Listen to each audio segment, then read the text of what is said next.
হাসি আনন্দে ভরা একটা রাজকীয় ডেস্টিনেশন ওয়েডিং এক রাতেই পরিণত হয় ভয়, সন্দেহ আর মৃত্যুর বিভীষিকাময় খেলায়। উৎসবের আলো নিভে যাওয়ার আগেই ঘটে যায় এক রহস্যজনক হত্যাকাণ্ড, আর সেই মুহূর্ত থেকেই শুরু হয় এমন এক তদন্ত যেখানে প্রত্যেক মুখোশের আড়ালে লুকিয়ে আছে অজানা সত্য। তদন্ত যতই এগোতে থাকে ততই প্রকাশ পেতে থাকে সম্পর্কের অন্ধকার দিক, গোপন প্রতিশোধ, নিষিদ্ধ প্রেম, বিশ্বাসঘাতকতা আর বহু বছর ধরে চাপা পড়ে থাকা ভয়ঙ্কর রহস্য। এখানে যেই মানুষটিকে সবচেয়ে বিশ্বাসযোগ্য মনে হয় পর মুহূর্তেই মনে হয় সেই যেন খুনি। এখানে কাউকে বিশ্বাস করা মানে নিজের মৃত্যু নিজেই ডেকে আনা। গল্পের প্রতিটা মোড়ে পাওয়া যায় নতুন নতুন সূত্র, বিভ্রান্তিকর কিছু ক্লু। আর বিভ্রান্তিকর কিছু ক্লু যা বারবার ভাবতে বাধ্য করে আসল খুনি কি সত্যি চোখের সামনেই আছে, নাকি কেউ নিখুঁতভাবে ভয়ানক এক খেলা খেলছে অদৃশ্য কোনো ছায়া থেকে। এমনই শ্বাসরুদ্ধকর সব টুইস্ট, মিস্ট্রি, সাসপেন্স, ক্রাইম আর রিভেঞ্জ থ্রিলে ভরা গল্প নিয়ে আজ এক্সপ্লেইন করব ওয়েব সিরিজ ছাল কাপাট দ্য ডিসিপশন, অর্থাৎ ছল, চতুরি এবং ধোঁকা।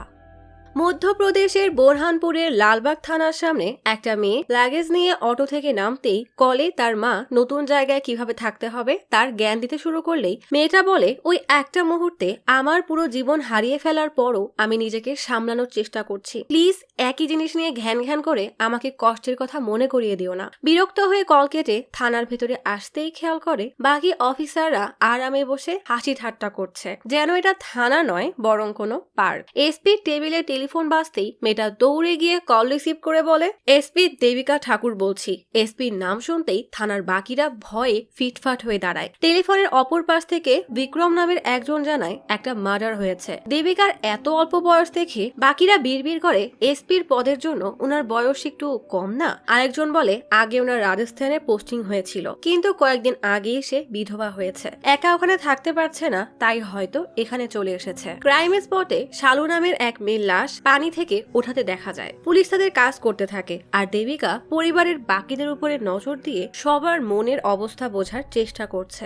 এক রুমের মধ্যে ইরা নামের একটা মেয়ে বিছানায় তার মেয়ে পিহুকে ঘুমাতে দেখে বেশ ঘাবড়ে তার স্বামী সঞ্জয়কে কল দিয়ে বলে, তোমাকে কিছু জানাতে চাই। দেবিকা পুকুর পাড়ের আশেপাশে ভালো করে তল্লাশি করতে বলে। পেছন থেকে কেউ সবার আড়ালে একটা ফোন তুলে নেয়। দেবিকা পরিবারের সবার সাথে কথা বলে জানতে পারে গত রাতে পার্টি শেষ হয় 1:45টার দিকে, লাশ পাওয়া গেছে ভোর 6টায়। কল দিয়েছিল বিক্রম, মানে চশমা পরা এই লোকটা। বিক্রম মন খারাপের সুরে জানায় মেয়েটার নাম শালু। দেবিকা জিজ্ঞেস করে, বিয়ে বাড়ি ছিল, কত মানুষের আনাগোনা, তারপরও আপনারা কেউ দেখেননি বা শোনেননি? বিষয়টা অদ্ভুত না? বিক্রম বলে, যার বিয়ে হচ্ছে তার নাম আলিশা। আলিশার নানির নার্স রূপালী হঠাৎ চিৎকার করলে আমরা ছুটে এসে শালুর লাশ দেখতে পাই। তবে দেবিকার কড়া নজর বিক্রমের স্ত্রী মেহেককে ভালো করে পর্যবেক্ষণ করে। মেহেক ভয় পেয়েছে দেখে বিক্রম কিভাবে তার স্ত্রীকে সান্ত্বনা দিচ্ছে, এটা দেখেই দেবিকার নিজের স্বামীর কথা মনে পড়ে যায়। যাই হোক, দেবিকা ব্রাইট আলিশাকে জিজ্ঞেস করে, শালুর জীবনে কি কোনো কষ্ট ছিল? আলিশা জানায়, পরশু রাতে আলিশার ব্যাচেলার পার্টি ছিল। শালু একজন সোশ্যাল ইনফ্লুয়েন্সার, সে খুশি মনেই ভিডিও করছিল। আমার সব বান্ধবীরা মানে মেহেক আর ইরা সবাই মিলে খুব এনজয় করছিলাম। আমরা চারজনই ছোটবেলার বেস্ট ফ্রেন্ড। পার্টি করতে করতে রাত 2টা বাজলে সবাই রুমে গিয়ে ঘুমিয়ে পড়ি। সকালে ঘুম ভাঙতেই শালুর বমি আসে, তাই সে দৌড়ে ওয়াশরুমে চলে যায়। ইরা বেশ অবাক হয়ে বলে, ওর আবার কি হলো? গত রাতে তো আমাদেরকে ড্রিঙ্কস করিয়েছে, নিজে তো কিছুই পান করেনি, তাহলে এসব নাটক কেন? আলিশা জিজ্ঞেস করে, তোরা শালুকে এমন কেন বলিস? ওর উপর কি তুই রেগে আছিস? ইরা বলে, হ্যাঁ, কিন্তু এখন আর রাগ নেই। ও আমার বাসায় থাকতে গেলে ফ্রেন্ড হিসেবেই সাহায্য করেছিলাম, কিন্তু শালু আসলে অনেক স্বার্থপর, সবসময় নিজের পোস্ট আর সেলফি নিয়েই ব্যস্ত। এসবের জন্যই তো ওর জীবনে এখনো সেটেল হতে পারিনি। শালু এই কথা শুনে রেগে বলে, আমি কোনো ডক্টর ইঞ্জিনিয়ার না, টপ ইনফ্লুয়েন্সার। আমার 3 মিলিয়নেরও বেশি ফলোয়ার আছে, নিজে টাকা উপার্জন করে নিজেই চলি, তোমাদের মতো স্বামীর ক্রেডিট কার্ড দিয়ে চলি না। ইরা টিটকারি করে বলে, এসব মিথ্যা লোক দেখানো জীবন কাটাতে গিয়ে তুই আসল সম্পর্কগুলোকেই ভুলে গেছিস। শালু জিজ্ঞেস করে, আমার বার্থডে কবে বলতো? ইরা বলতে পারে না, কিন্তু শালু ঠিকই সবার বার্থডে বলে দেয়। শালু বলে, আমাকে সম্পর্ক শিখাতে আসিস না। দুজনের তর্কে আলিশা বিরক্ত হয়ে বলে, 7 দিন পর আমার বিয়ে, তোরা এভাবেই থাকবি করবি নাকি? আমি কোনো ঝগড়া চাই না। আলিশার খুশির জন্য সবাই ওয়াদা করে তারা আর কোনো ঝগড়া করবে না, কিন্তু কথায় কথায় শালু বলে ওঠে রোহানও তো ভালো ছিল। রোহান হলো আলিশার প্রাক্তন। সবাই এবার শালুর দিকে রেগে তাকায়। ইরা জানায় বিয়ের সবকিছু ভালোভাবেই চলছিল। আলিশার হবু বর মানে যুগাল তার মায়ের সাথে বাংলোতে আসে। আলিশার মা বিক্রমকে যুগলের মায়ের সাথে পরিচয় করিয়ে দেয়। বিক্রম হলো মিনিস্টার রমেশের ছেলে। আলিশার বাবা মারা যাওয়ার পর থেকেই বিক্রমই তাদের সব সামলায়। বিক্রম একদম আলিশার বড় ভাইয়ের মতো। হঠাৎই উগ্র স্বভাবের শালু স্পিকার আর আলিশাকে নিয়ে এসে ফুল স্পিডে গান বাজিয়ে নাচতে শুরু করে দেয়। বাকিরা শালুর এমন আচরণে বেশ ইতস্তত বোধ করে। আলিশার মা শালুকে থামিয়ে বলে গেস্টদের রুম সেট করা হয়েছে কিনা চেক করো। ইরা শালুকে অপমান করে বলে আসলে এমন হাই স্ট্যাটাস সবাই মানিয়ে চলতে পারে না, চিন্তা করবেন না আন্টি, আমরা বুঝিয়ে দিব। মেহেক বলে আমরা চারজন একে অপরের সাপোর্ট সিস্টেম ছিলাম। শালুর জীবনে কোনো কিছুর কমতি ছিল না। গত রাতে পার্টি শেষে আলিশা তার বাবাকে খুব মিস করছিল। শালুও তখন তার বাবাকে মিস করে। আলিশা রিকোয়েস্ট করে যে শালুই যেন আলিশাকে মণ্ডপে নিয়ে যায়। শালু বলে আমি তোমাদের থেকে গরিব হতে পারি, কিন্তু আমার ভালোবাসা অনেক বেশি। সৃষ্টিকর্তা তোমাকে অনেক সুখী রাখুক সেই দোয়া করি। সবার বক্তব্য শোনার পর দেবিকা বলে আপনাদের ভাষ্য মতে শালু অনেক প্রাণবন্ত একটা মেয়ে ছিল, তাহলে সে নিজেকে এভাবে কেন শেষ করলো? আলিশার প্রাক্তন রোহান বলে আসলে মানুষের মানসিক অসুস্থতা দেখা যায় না। ইরা এবার তর্ক করে বলে শালু ডিপ্রেস থাকলে আমাদের অবশ্যই জানাতো। আর তুমি এখানে কি করছো? তোমাকে এখানে কে দাওয়াত দিয়েছে? দুজনের তর্ক থামাতে দেবিকা দেয় এক ঝাড়ি। শব্দ শুনে মাতাল হয়ে পড়ে থাকা শাপানের জ্ঞান ফেরে। তার হাত থেকে রক্ত ফ্লোরে পড়ায় শাপান বেডশিট দিয়ে তাড়াতাড়ি করে সেটা মুছে নেয়। দেবিকা রোহানকে জিজ্ঞেস করে আপনি এখানে কোনো দাওয়াত ছাড়াই এসেছেন? রোহান জানায় শালুই তাকে ইনভাইট করেছিল, কিন্তু এই কথা কেউ জানে না। গল্প চলে আসে 2 সপ্তাহ আগে। রোহান আলিশার বিয়ের কথা জানতে পেরে আলিশাকে তার সাথে পালিয়ে যেতে বলেছিল, কিন্তু আলিশা যেতে চায় না, কারণ রোহান বাউন্ডলে স্বভাবের। সে কোনো কিছু নিয়েই সিরিয়াস হয় না। বর্তমানে আলিশা চুপ করে থাকলেও ইরা রোহানকে মিথ্যুক বলে থানায় নিয়ে যেতে বলে। পুলিশের জিজ্ঞাসাবাদে বিরক্ত হয়ে বিক্রম বলে এটা অ্যাক্সিডেন্ট নাকি শালু নিজেকে শেষ করেছে সেটা আগে খুঁজুন। আমরা এমনিতেই কষ্টে আছি, প্লিজ আপনি দ্রুত এসব শেষ করলে আমাদের জন্যই ভালো হবে। দেবিকা জিজ্ঞেস করে আপনি এভাবে কেন বলছেন? সব কি নিজের চোখে দেখেছেন? পুলিশের কাছে বাধা দিবেন না বলেই দেবিকা শালুর রুম চেক করতে পাঠায়। ইরা দেবিকাকে সাইডে নিয়ে এসে জানায় তার 7 বছরের মেয়ে পিহুর হার্টের সমস্যা আছে, কিছুদিন পর তার হার্ট ট্রান্সফার করতে হবে, তাই সবার আগে ইরার স্টেটমেন্ট নিয়ে তাকে ছেড়ে দিতে। ইরা এখন বাসায় যেতে চায়। পিহুকে অনেক ওষুধ আর ইঞ্জেকশন নিতে হয়। এই পরিবেশে সে মেয়েকে রাখতে চায় না। দেবিকা বলে মায়ের কষ্ট আমি বুঝতে পারছি, কিন্তু আপনি আমাদের কথা রেকর্ড কেন করছেন? ইরা এবার বেশ ঘাবড়ে যায়। দেবিকা বলে বিয়ের 7 দিনের প্রোগ্রাম আর ট্রাভেল 2 দিন, মোট 9 দিনের প্রস্তুতি তো নিয়ে এসেছেন, তাই একটু অপেক্ষা করেন। এদিকে শাপান শালুর রুমে এসে কিছু একটা খুঁজতে থাকে। ব্যাগ থেকে একটা চিঠি বের করে রুম থেকে বের হয়। দেবিকা জিজ্ঞেস করে শাপান তো শালুর অ্যাসিস্ট্যান্ট ছিল, বস মারা যাওয়ার পরও সে উধাও কেন হলো? শাপানকে রুমে না পেয়ে সবাই ভেবেই নেয় সে হয়তো পালিয়ে গেছে। দেবিকা শালুর রুমের বাইরে শাপানকে দেখে অবাক হয়ে জিজ্ঞেস করে তুমি এখানে কি করছো? শাপান ঘাবড়ে বলে রোজ ম্যাডামের সাথে এ সময় ডে প্ল্যানিং করতে আসি, সেই অভ্যাস থেকেই চলে এসেছি। দেবিকার বেশ সন্দেহ হলেও সে শাপানকে যেতে দেয়। ক্রাইম সিন থেকে আসলে রোহানি ফোনটা তুলেছিল। শাপান শালুর ব্যাগ থেকে নেওয়া কাগজটা ফ্লাশ করে দেয়। দেবিকার সন্দেহ তালিকায় এখন 9 জন আছে। সবার চেহারায় এক আতঙ্কের ছাপ, না জানি কে কি লুকাচ্ছে। তবে ছল কাপাটের প্রকৃত হিসাব হবে তখন যখন সবার চেহারা থেকে মুখোশ সরে যাবে। দেবিকা শালুর রুম তল্লাশি করে সন্দেহজনক কিছু ওষুধের বোতল আর ল্যাপটপ প্রমাণ হিসাবে নিয়ে যায়। যুগাল তখন কল করে কাউকে আসতে মানা করে। রোহান যুগালকে পরামর্শ দেয় আলিশাকে বুঝতে তোমার সময় লাগবে। যুগাল রেগে জিজ্ঞেস করে তাই নাকি? তা ওকে বুঝতে গেলে কি করতে হবে? নিজেই তো আজ পর্যন্ত বুঝতে পারিসনি, আবার আমাকে জ্ঞান দিচ্ছিস। দুবে তখন দেবিকাকে ফোনে শালুর লাস্ট পোস্ট দেখায়, যেখানে শালু বলছে বন্ধু আর ভালোবাসা সব আসলে ধোঁকা, কেউ কারোর আপন না, সবাই তোমাকে সুযোগ পেলেই অপমান করবে। দুনিয়াতে এসেছো একা, যাবেও একা, তাহলে কেন অন্যের দেওয়া কষ্ট সহ্য করবে? আমি কি করব?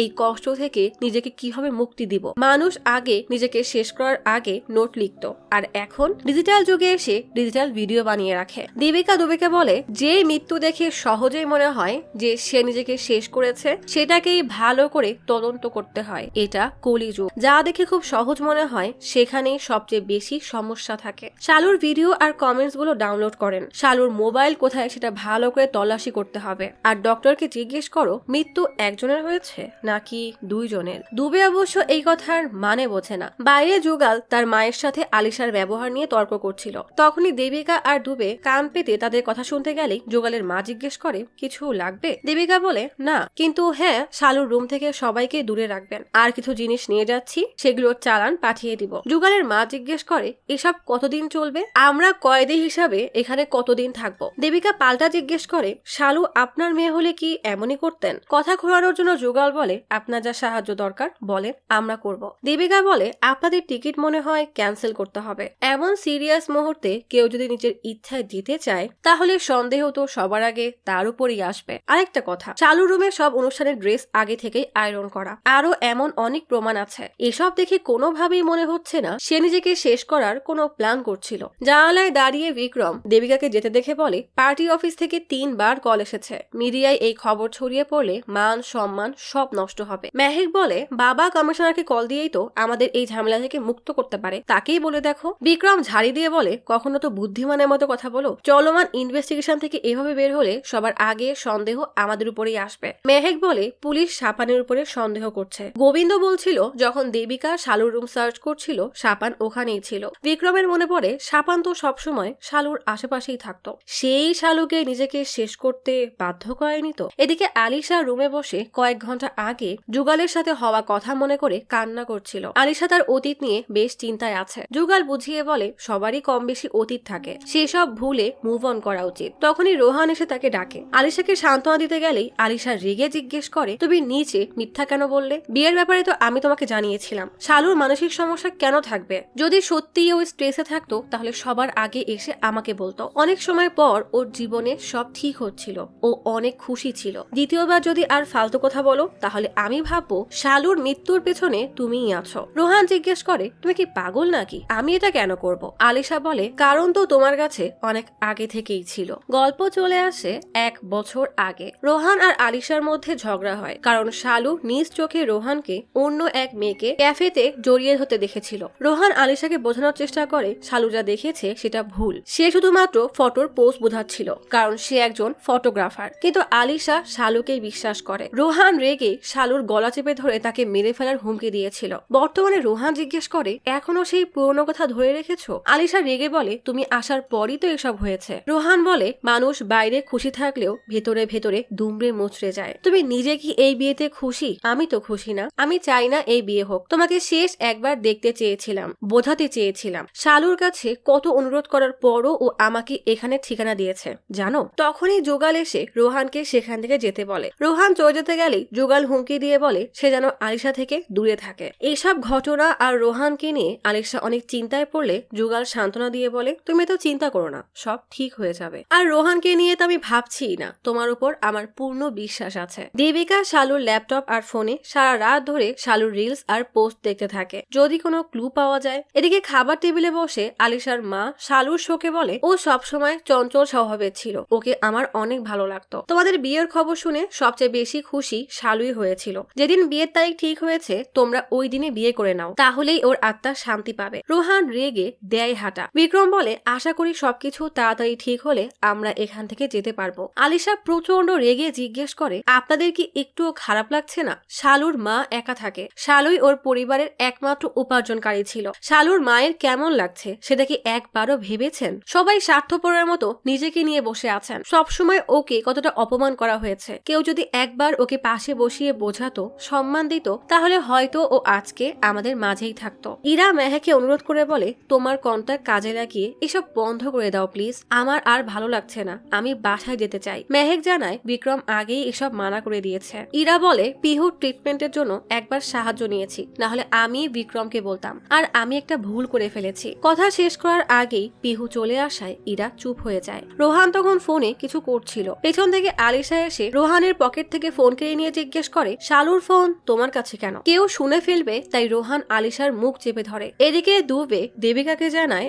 আপনার সন্দেহই ঠিক, রিপোর্ট বলছে শালু প্রেগনেন্ট ছিল। তাহলে কি এই বাচ্চার কারণেই শালুকে মরতে হলো? রোহান আলিশাকে জানায় সে আসলে শালুর মোবাইল থেকে মেসেজ ডিলিট করতে চেয়েছিল, কিন্তু ফোনটা লক করা। রোহান শালুর কাছে শান্ত হয়ে অনুরোধ করেছিল, কিন্তু শালু তার সাথে উল্টা বাজে ব্যবহার করে, গালি দেয়। উল্টাপাল্টা কথা বললে তার মাথা গরম হয়ে যায়। তখন রোহানও তাকে মেসেজে গালি দিয়েছিল, সেগুলোই সে ডিলিট করতে চেয়েছিল। রোহান তার ফোনে সেসবের প্রমাণ দেখায়। শালুর ফোনের জন্য এখন নতুন একটা গল্প বানাতে হবে, না হলে পুলিশ রোহানের উপরই সন্দেহ করবে। রোহান বলে তার একটা ইচ্ছা ছিল বিয়ের আগে এখানে এসে আলিশাকে থামানো। রোহান এখনো আলিশাকেই ভালোবাসে। শালুর সাথে ঝগড়া হওয়ার সময় শালুও মানতে বাধ্য হয়েছিল যে রোহান আর আলিশা পারফেক্ট কাপল। ও থাকলে নিশ্চয়ই আলিশাকে এই কথাই বলতো। রোহান এখনো আলিশাকেই ভালোবাসে জেনে আলিশার মন নরম হয়ে যায়। রোহান আলিশাকে হাক করতেই দূর থেকে যুগাল এসব দেখে রেগে দেয় হাঁটা। দুবে বলে শালুর বয়ফ্রেন্ড হয়তো বাচ্চার জন্য মানা করে দিয়েছিল, এই জন্যই শালু রেগে পুকুরে ঝাঁপ দিয়েছে।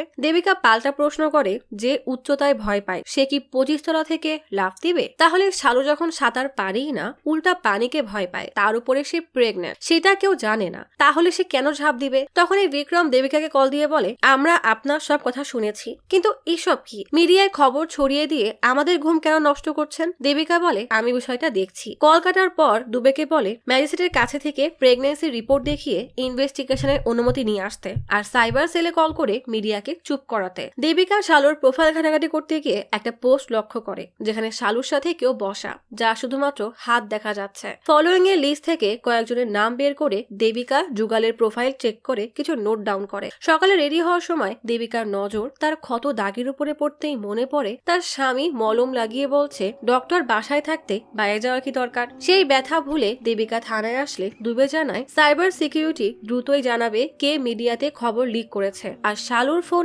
এখনো ওই হোটেলেই আছে। দেবিকা বলে ফোনটা খুঁজে বের করো আর এঙ্গেজমেন্টের রেকর্ডিং নিয়ে আসো, হয়তো সেখানে কিছু পাওয়া যেতে পারে। আর শালুকে ট্যাগ করা এক পোস্টে ওকে ডিপ্রেস লাগছিল, সাথে কেউ ছিল, ভিডিওটা ক্লিয়ার না, তাই ক্যাফের সিসিটিভি ফুটেজ ওয়ারেন্ট ছাড়া আনার চেষ্টা করো। হাসপাতাল থেকে ডক্টর কল দিয়ে জানায় শালুর রক্তে ভারী মাত্রার মেডিসিন পাওয়া গেছে, হয়তো সেটা অ্যাবর্শনের জন্য দেওয়া হয়েছিল। সাপান চোরের মতো দৌড়াতে দৌড়াতে রাস্তায় মোবাইলের সিম ফেলে যায়। দেবিকা হোটেলে আসার সময় ভাবে যখন সে মারাই যাবে তখন অ্যাবর্শনের জন্য ওষুধের কি দরকার ছিল, আর ওষুধ নিলে সে নিজের জীবন কেন শেষ করলো? দুবে বলে হয়তো বাচ্চার দুঃখে নিজের জীবন নিয়েছে। দেবিকা বলে যদি এটা মার্ডার হয় তাহলে কি খুনি একই উত্তর দিবে? দেবিকা ভিতরে আসলেই আলিশা দেবিকাকে শালুর ফোন দেয়। দেবিকা জিজ্ঞেস করে সাপান কোথায়? কারোর কাছেই উত্তর নেই যে সাপান কোথায়। দেবিকা বাইরে আসলেই বিক্রম দেবিকাকে বলে সাপান শালুর অ্যাসিস্ট্যান্ট ছিল, তার সাথে আমাদের তেমন একটা পরিচয় নেই, ওকে অনেকবার কল দিয়েছি কিন্তু তার ফোন বন্ধ। রোহান বলল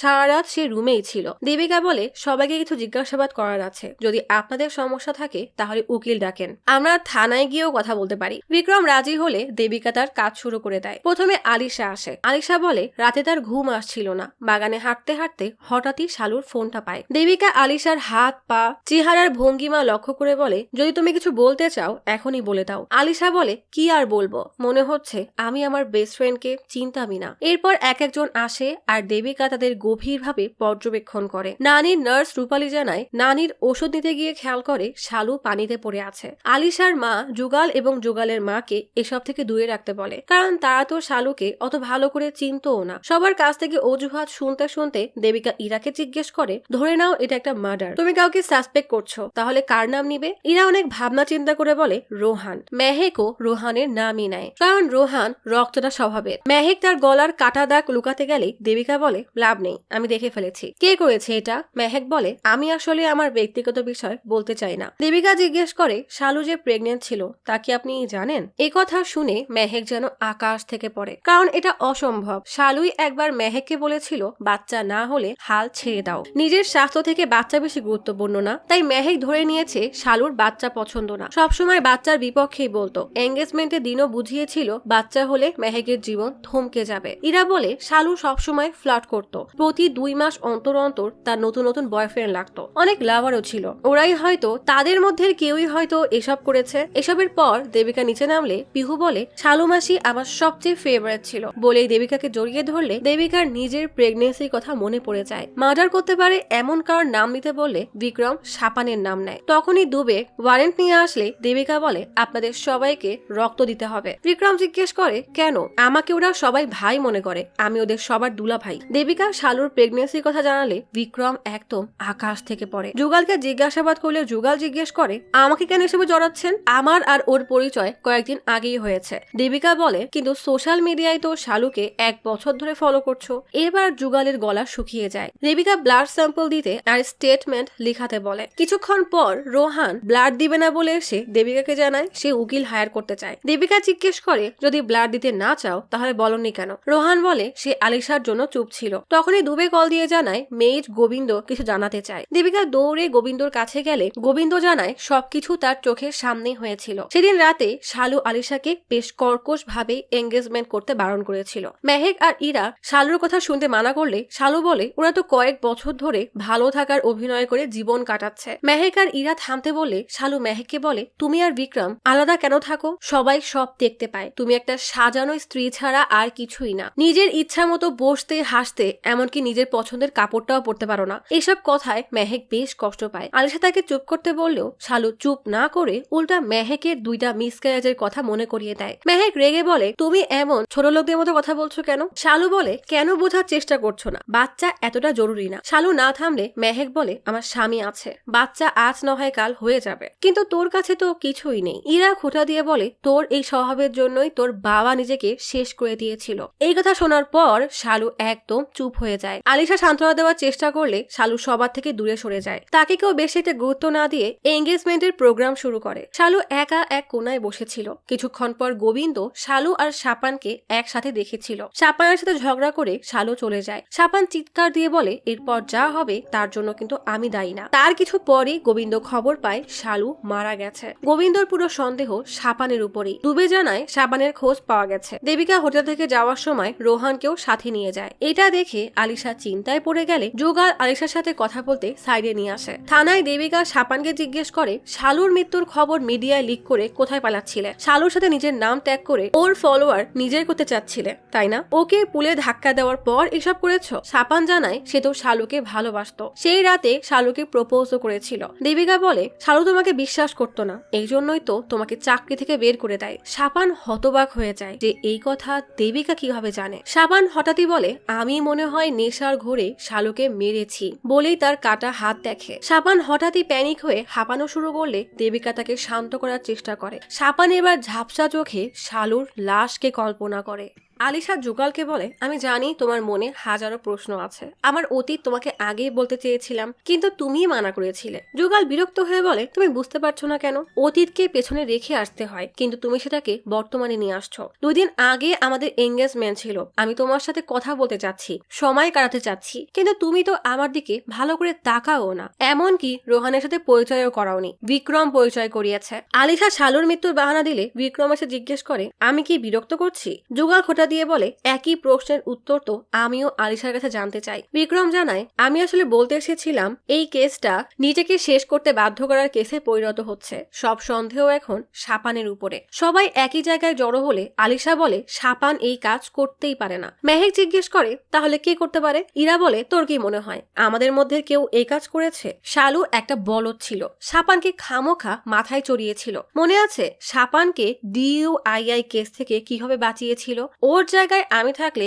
কখনোই বাঁচাতাম না। বিক্রম বলে শালু বদ মেজাজি ছিল, হতে পারে শাপানকে কিছু বলেছিল যার জন্য ঘটনা এই পর্যায়ে পৌঁছেছে। সকালে দুবে টিম নিয়ে এসে সবাইকে বাইরে বের করে পুরো বাসা তল্লাশি করে। এদিকে কনস্টেবল জানায় ক্যাফের সিসিটিভি ফুটেজ 24 ঘন্টা পর্যন্তই থাকে, তবে যে ভিডিও করেছিল কিছুক্ষণের মধ্যেই সে ভিডিও পাঠিয়ে দিবে। সবাই বেশ চিন্তায় দাঁড়িয়ে আছে। ইরা বিক্রমের কাছে এসে বলে সঞ্জয় চিন্তা করবে, সে তো আগে থেকেই পিহুকে এখানে আসতে মানা করছিল, প্লিজ কিছু করো। বিক্রম সাবধান করে বলে পুলিশ বডি ল্যাঙ্গুয়েজ পড়তে ভালোই জানে, তাই এমন কিছু না করতে যেন সন্দেহ ইরার উপর চলে আসে। আলিশা মেহেক আর ইরাকে জিজ্ঞেস করে তোমরা বয়ানে সত্যি রোহানের নাম নিয়েছো? কাউকে এভাবে ফাঁসিয়ে দেওয়াটা ঠিক না। আলিশা রোহানের পক্ষ নিয়ে কথা বলছে দেখে যুগালের বেশ রাগ হয়। পুলিশ পুরো বাসা তল্লাশি করে কিছু স্যাম্পল কালেক্ট করে। দেবিকা সিনিয়রকে আপডেট জানায় যে মিডিয়ায় খবর ছড়িয়ে যাওয়াতে অনেকে ছবি আর ভিডিও পাঠাচ্ছে, সেখান থেকে যদি কোনো ক্লু পাওয়া যায় তবে কেসের জন্যই ভালো হবে। দেবিকা একটা ভিডিও দেখে যেখানে সামনের জন শালুর মুখে পানি ছুঁড়ে মারছে। দেবিকা বুঝে যায় এটা কে, কারণ ছেলেটা সেদিন ব্লাড টিউবে আর ক্যাফের পানির গ্লাসে অজান্তেই টুক্কা দিয়েছিল, কারণ এটা তার বদ অভ্যাস। দেবিকা কল করে দুবেকে কাজ শেষ করে চলে যেতে বলে। দুবে বের হওয়ার সময় জানায় শাপানের রুমে ব্লাড পাওয়া গেছে। জোগাল বলে ওই রুম শাপান এবং রোহান শেয়ার করছিল। আলিশা হঠাৎ রোহানকে বাঁচাতে বলে সে তো পরে এসেছিল, শাপান আগে থেকেই ওই রুমে ছিল। ক্যাফের ভিডিও ভিডিও রোহানের উকিলকে দেখালে রোহান বেশ অস্থির হয়ে যায়। দেবিকা বলে, প্রমাণ নিয়ে খেলার মানে জানেন তো? শালুর ফোনে রোহানের ফিঙ্গারপ্রিন্ট পেয়েছি, 2 থেকে 3 দিন তাকে আরামে জেলে রাখতে পারবো। এমনকি রোহান তার ব্লাডও দিতে চাচ্ছে না। উকিলের কথায় রোহান ব্লাড বের করে দিলে দেবিকা বলে, ব্লাড 4 থেকে 6 ডিগ্রিতে রাখতে হয়, তাই আবারও নিতে হবে। আর যদি কিছু বলতে চান তাহলে নিজ থেকে বলাই ভালো, না হলে আমরা জানি কিভাবে কথা বের করতে হয়। না পেরে রোহান ক্যাফেতে কি হয়েছিল সেটা বলতে রাজি হয়ে যায়। রোহান আসলে শালুর কাছে আলিশার নতুন নম্বর চাইতে এসেছিল। শালু রোহানকে রেগে বলে, কাপড় পরিবর্তন করলেই মানুষ ভালো হয়ে যায় না, তুমি আলিশার জন্য কখনোই ভালো না। রোহান কোনো রকমে তার রাগ নিয়ন্ত্রণ করে বোঝানোর চেষ্টা করে আলিশা আসলে রোহানের সাথেই ভালো থাকবে। শালু তবুও রোহানকে অপমান করতে থাকলে রক্তটা রোহান আর না পেরে শালুর মুখে পানি ছুঁড়ে মারে। দেবিকা জিজ্ঞেস করে, তার শালুর সাথে আর কোনো সম্পর্ক ছিল না? আপনি লোকেশনে কখন পৌঁছেছিলেন? রোহান বিরক্ত হয়ে বলে, অন্য কোনো সম্পর্ক কেন থাকবে? আর লোকেশনে 6টা থেকে 6:30টার দিকে পৌঁছেছিলাম। দেবিকা বলে, সেটা তো ফোন ট্রেস করলে জানতে পারবো মৃত্যুর সময় আপনি উপস্থিত ছিলেন কিনা। যাই হোক, ব্লাডটা দেন, টেস্টের জন্য পাঠাতে হবে। রোহানকে ছাড়ার পর দেবিকা এঙ্গেজমেন্টের ভিডিও দেখতে বসে। শাপানের কি অবস্থা জিজ্ঞেস করলে কনস্টেবল জানায় ডক্টর চেক করছে, শাপানের শ্বাসকষ্টের সমস্যা আছে। শালু সারাদিন কত ভিডিও বানাতো, কেউ বুঝতেই পারেনি তার হাসির পেছনে দুঃখ আছে। না হলে এত ছোট বাচ্চাকে কেউ মেরে ফেলে? দেবিকার নিজের কষ্টের কথা মনে পড়ে যায়। কনস্টেবলকে বলে, অনেক সময় নিজেদের মানুষরাই সেই কষ্ট বুঝতে পারে না। ইরা নানিকে নিয়ে হাঁটছিল, তখনই দেবিকা আসলে নানি বিড়বিড় করে বলে, চুটকি ঠান্ডায় কাঁপছিল। ইরা বলে, ওনার মাথায় একটু সমস্যা আছে। দেবিকা বিষয়টাকে গুরুত্ব না দিয়ে ভেতরে এসে আলিশাকে ডাকতে বললে বিক্রম মেহেককে আলিশাকে ডেকে আনতে পাঠায়। এই সুযোগে দেবিকাকে বাড়িয়ে নিয়ে বলে, আমি এদেরকে আমার পরিবারের মতো দেখি, ওদের নিয়ে একটু প্রোটেক্টিভ, তাই কখনো খারাপ কিছু বলে থাকলে মাফ করবেন। দেবিকা বলে, সমস্যা নেই। আলিশা আসলে যুগাল আলিশার সাথেই থাকতে চায়। দেবিকা ক্যাফে ভিডিও দেখিয়ে জিজ্ঞেস করে, রোহানের কথায় কি তুমি ফোন লুকিয়েছিলে? আলিশা মাথা নিচু করে দাঁড়িয়ে থাকে। দেবিকা বলে, সবকিছু তো এক না এক সময় জানাই যাবে। শেষ কবে তুমি রোহানের সাথে দেখা করেছিলে? আর তোমার কি মনে হয় শালু আর রোহানের মধ্যে কোনো কিছু ছিল? আলিশা ইতস্তত করে বলে, 2 সপ্তাহ আগে রোহানের সাথে শেষ দেখা হয়েছিল, আর শালু এবং রোহানের মধ্যে কিছু হওয়া সম্ভব না। রোহান এখানে এসেছে শুধুমাত্র আমাকে বোঝাতে যেন আমি এই বিয়ে না করি। এইটুকু শোনার পর যুগাল আর সহ্য করতে না পেরে দেয় হাঁটা। আলিশা জানায়, ব্রেকআপে 2 সপ্তাহ আগে এমন কিছু হয়েছিল যার জন্য সে 100% শিওর রোহান আর শালুর মধ্যে কিছু হওয়া সম্ভবই না। দেবিকা আর কোনো প্রশ্ন না করে বলে, এরপর যদি কিছু বলতে চাও তাহলে আমাকে কল করতে পারো। বের হওয়ার সময় বিক্রম দেবিকাকে জিজ্ঞেস করে, সবার স্টেটমেন্ট নেওয়া হয়ে গেছে? শাপান কি বলেছে? দেবিকা বলে, এসব আপনার সাথে শেয়ার করতে পারবো না। বিক্রম হাসি মুখে ডিনারের জন্য দাওয়াত করলে দেবিকা ধন্যবাদ দিয়ে বলে, আমি জয়েন করতে পারবো না। বিক্রম তবুও জোর দিয়ে বলে, যদি সময় হয় চলে আসেন, কে জানে ভবিষ্যতে কখন একে অপরের কাজে আসি। কষ্ট ভরা মন নিয়ে যুগাল জিজ্ঞেস করে, আমি সব শুনেছি। 2 সপ্তাহ আগে তুমি রোহানের সাথে কি করেছো আমাকে একটা বারও বলনি। যদি তুমি রোহানকেই চাও তাহলে এই বিয়ে কেন? যখন থেকে সন্দেহ রোহানের উপরে গেছে তুমি ওর পক্ষেই কথা বলে যাচ্ছ। আলিশা বলে, একবার আমার কথা তো শোনো। আমরা 2 মেয়ে শান্তিতে বসে কথা বলার সুযোগ পাচ্ছি না বলেই তো এসব হচ্ছে। আমি অনেক ছোট বয়সে বাবাকে হারাই। রোহান আমার সেই সময়ের বন্ধু, আমাদের মধ্যে বন্ধুত্ব থেকে সম্পর্কটা গভীর হয়। ভালোবাসার আসল মানে কি তখন তো আমি বুঝতামও না, কিন্তু এখন বড় হয়েছি। একটা জিনিস বুঝতে পেরেছি, আমরা দুজন কখনোই এক হতে পারবো না। আমাদের মধ্যে সব শেষ হয়ে গেছে। বিশ্বাস করো, রোহান আর আমার মধ্যে কিছুই নেই। ওকে আমি চাই না। যুগাল একটাই প্রশ্ন করে, কি চাও না সেটা ভালো করেই জানো, কিন্তু কি চাচ্ছ সেটা কি জানো? আমি তো বুঝতে পারছি না। একবার ভালো করে চিন্তা করে দেখে তারপর উত্তর দিও। দুবে ব্লাড টেস্টের রিপোর্ট নিয়ে এসে জানায় এদের মধ্যে কেউই শালুর বাচ্চার বাবা না। দেবিকার মনেও প্রশ্ন আসে, সেদিন শালুর কাছে ড্রিঙ্কস ছিল। গোবিন্দ বলেছিল শালুকে পিহু রাবড়ি খাইয়ে চলে গিয়েছিল। ওয়েটার যে ড্রিঙ্কস শালু জন্য নিয়ে যাচ্ছিল সেটা শাপান পান করে। শাপানের রুমে ব্লাডও পাওয়া গেছে, যেখানে ড্রাগসের উপস্থিতি পাওয়া গেছে। ওখানে কেউ তো এমন ছিল যে শালুর ড্রিঙ্কসে কিছু মিশিয়ে তার সুযোগ নিতে চাচ্ছিল। আমরা কিছু একটা মিস করছি। শাপানের যদি শ্বাসকষ্ট হয় তাহলে তার পক্ষে এসব কিভাবে সম্ভব? ও একা এসব করতে পারে না। শাপান একটু সুস্থ হওয়ার পর দেবিকা জিজ্ঞেস করে, শালুকে ওষুধ দিয়ে মারতে চেয়েছিলে কেন? ও তোমাকে রিজেক্ট করে দিয়েছিল তাই? শাপান জানায় সে শালুকে ভালোবাসে। সেদিন শালুর রুম থেকে শুধুমাত্র ওই চিঠিটা সরাতে গিয়েছিল। শালুকে সে এতটা ভালোবাসে যে শালুকে বাঁচাতে সব করতে পারে। চিঠিটা থাকলে দেবিকাকে দেখানো যেত, কিন্তু শাপান তো সেটা ফ্লাশ করে দিয়েছে। দেবিকা জিজ্ঞেস করে, ড্রিঙ্কস কোথা থেকে নিয়েছিলে? শাপান বলে, প্রপোজ করার জন্য সাহসের দরকার ছিল। গোবিন্দ তখন শালুর গ্লাস নিয়ে যাচ্ছিল, তখন সে ওই গ্লাস থেকে ড্রিঙ্কস পান করে, কিন্তু কিছুক্ষণ পরই তার মাথা ঘোরানো শুরু হয়। ঝাপসা চোখে শালুকে দেখে দৌড়ে তার কাছে গিয়েছিল, কিন্তু শালু নিজেই তখন হুঁশে ছিল না, কি যেন বিড়বিড় করছিল, ঠিক মতো হাঁটতেও পারছিল না। আমি সামলাতে গেলে শালু আবার উপর চিৎকার করে বলে আমি কেন ড্রিঙ্কস করেছি। রেগে চলে গেলে তখনই আমি প্রপোজ করি। সে আমাকে মানা করলে বলেছিলাম যে এরপর যা হবে তার জন্য আমি দায়ী না। দেবিকা জিজ্ঞেস করে তাহলে ওই কথা শালুকে ধমকানোর জন্য নয়, বরং তুমি নিজেকে শেষ করার জন্য হুমকি দিয়েছিলে, এই জন্যই রুমে গিয়ে হাত কেটেছ? সাপান এবার চুপ করে থাকে। কিছুক্ষণ পর সাপান জানায় আমার ধীরে ধীরে মনে পড়ছে সেখানে একটা মেয়ে ছিল, ঝাপসা চোখে দেখেছি, তাই কে ছিল সঠিক জানি না, কিন্তু একটা মেয়ে ছিল। এই কথা মনে পড়তেই দেবিকা ফরেন্সিকে কল করে জিজ্ঞেস করে শালুর শরীরে কি কোনো আঘাতের চিহ্ন পাওয়া গেছে। ডক্টর জানায় হ্যাঁ, শালুর 3টা নখ ভাঙা, যেটা ইঙ্গিত করছে মৃত্যুর আগে তার সাথে খুনির হাতাহাতি হয়েছিল। ডান হাতের নিচে মেয়ে মানুষের স্কিন টিস্যু পাওয়া গেছে, হয়তো সেটা খুনির হতে পারে। কল কাটার পর ডুবে বলে তার মানে খুনি ওই বিয়ে বাড়ির কোনো মহিলা। দেবিকা বলে কেস যত সহজ দেখা যাচ্ছে ততটাও সহজ না, এখানে 2 জন জড়িত। সকালে লাশের কাছে জুতার যেই ছাপ পাওয়া গেছে সেটা বেশি একটা পুরনো না, সেটা কোনো পুরুষ মানুষের ছিল। জুতার সাইজ 9 কিংবা 10 হবে। দেবিকা ভাবনায় পড়ে যায় যে সেটা কে হতে পারে। দেবিকা ডক্টর কুরেশি নামের এক হিপনোটিস্টকে থানায় ডাকে, তার মাধ্যমে সাপানকে হিপনোটাইজ করে সেদিন কি হয়েছিল জানতে চায়। যদিও কোর্টে এমন ধরনের কিছু অ্যালাউ করে না, কিন্তু কেস একটু জটিল, তাই এই ব্যবস্থা নেওয়া হয়েছে। দেবিকা জিজ্ঞেস করে শালু রাগ করে হাঁটা দিয়েছিল, তুমি তার পিছনে গিয়েছিলে, তারপর কি হয়? সাপান আমতা আমতা করে বলে আমি তোমাকে ছাড়বো না, আলিশার বিয়ে। সাপান আর কিছু বলতে পারে না, কারণ এরপর সাপান অজ্ঞান হয়ে গিয়েছিল। সাপানের শরীরও বেশিক্ষণ হিপনোটাইজে থাকতে পারবে না, তাই সেশন এখানেই শেষ করে দেয়। দেবিকা চিন্তায় পড়ে যায় আলিশার বিয়ে আর শালুর মৃত্যুর মধ্যে কি তাহলে কোনো যোগসূত্র থাকতে পারে। আলিশার মা আলিশাকে বুঝিয়ে বলে বিয়েটা ক্যান্সেল না করতে। আলিশা বলে আমার বেস্ট ফ্রেন্ড মারা গেছে, আর তুমি সমাজ কি ভাববে তা নিয়ে পড়ে আছো, এত নির্দয় কেন তোমরা? মা বলে নির্দয় আমরা না, তুই এখনো ঠিক করতে পারছিস না যুগাল না রোহান, তুই কাকে চাস।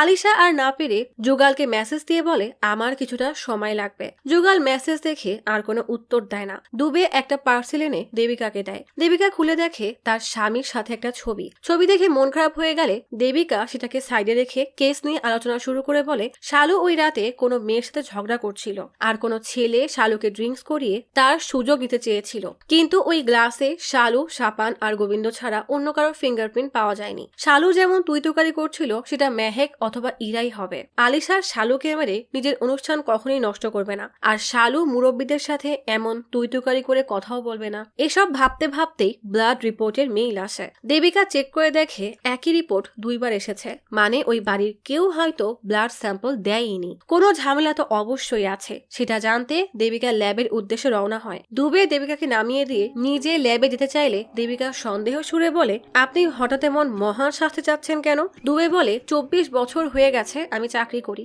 আমার বাবার খুব ইচ্ছা ছিল আমি পুলিশ অফিসার হব। মৃত্যুর আগ পর্যন্ত সে আমাকে অফিসার আর নিজেকে অফিসারের বাবা বলে পরিচয় দিত, তাই এতটা নিচু মন মানসিকতা আমার না যে সামান্য কিছু টাকার জন্য নিজের বাবার সম্মান নষ্ট করব। এটা ছোট শহর, এখানে কোনো নারী পুরুষকে প্রশ্ন করলে এটা মেনে নিতে পারে না, তাই আপনি নিশ্চিন্তে যান, আমি আপনাকে সব জানাবো। দেবিকা কোয়ার্টারে এসে সবকিছু ভালো করে মনে করতে থাকে যে তদন্তের সময় কে কি জবাব দিয়েছিল। যুগালের ব্যাংক স্টেটমেন্ট চেক করে দেখে একবার সে শালুর অ্যাকাউন্টে বেশ মোটা অ্যামাউন্টের টাকা পাঠিয়েছিল।